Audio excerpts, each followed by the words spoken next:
ডিজেলের জন্য ঘন্টার পর ঘন্টা লাইনে দাঁড়িয়ে কৃষক, তবুও মিলছে না প্রয়োজনীয় জ্বালানি। মুন্সিগঞ্জের আড়িয়াল বিলে সেচের অভাবে ক্ষতির মুখে এখন বোরো ধানের আবাদ। ফসল হারানোর শঙ্কায় দিশেহারা কৃষক। আমি ভরসা রাখি হিরন স্মার্ট ওয়াটার পিউরিফায়ারে। মুন্সিগঞ্জে শ্রীনগর পেট্রোল পাম্প এ যেন জ্বালানি তেলের জন্য এক নীরব যুদ্ধ। মাত্র ৫ থেকে ১০ লিটার ডিজেলের জন্য ১৫ থেকে ২০ ঘন্টা লাইনে দাঁড়িয়ে কৃষকরা। কোথাও আবার ১ থেকে ২ দিনেও মিলছে না তেল। ২৪ ঘন্টার মধ্যে হেনে চিৎকাইতে গইর পারতাছি, তেল পাইতাছি না।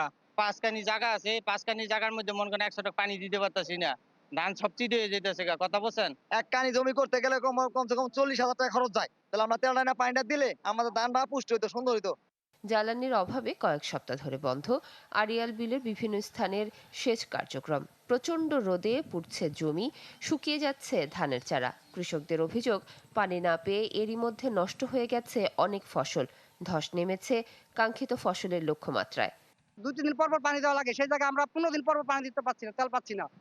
আমরা কি করবো এখন? আমাদের যে জমিনে আপনার কানিতে ১২০ মণ হইতে ১০০ মণ ধান হয়, সেই জমিনে এবার অর্ধেক ধান হবে না।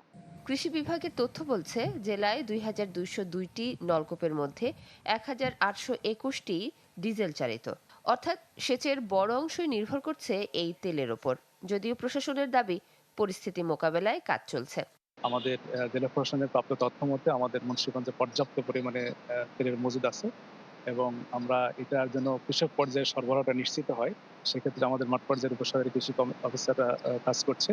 আমাদের প্রত্যেকটা পেট্রোল পাম্পের জন্য নির্বাহী ম্যাজিস্ট্রেট নিয়োগ করা আছে, তাদের সাংগঠনিক মনিটরিং আছে। এক্ষেত্রে কোনো ধরনের ব্যত্যয় হলে সাথে সাথে আমরা স্টেপ নিব।